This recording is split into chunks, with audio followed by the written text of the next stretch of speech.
So from when I started using digital as an alternative to impressions for restorative, like most people, and this was over 10 years ago now, but like most people, I was nervous, and I spent a while taking an impression and taking a scan, and then asking my technician to use whichever one was the best. And I think the trouble with that is what's the best? They're either the same or there's a difference. And if there's a difference, which is the one that has the distortion?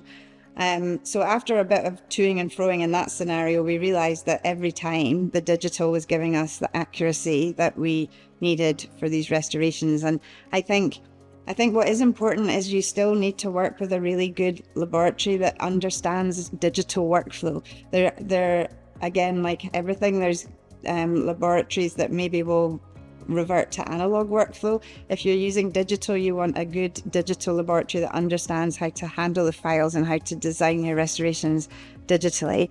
But certainly following the literature and following work from like Professor Mangano from Italy, the accuracy of fit is without doubt now with all of the scanners that we have available. So the accuracy of fit isn't an issue, certainly not with single units, not with 3-unit bridges, and even complex restorative cases going cross-arch, as long as you understand how to capture the soft tissue so that the overlaying of the scans is reproducible.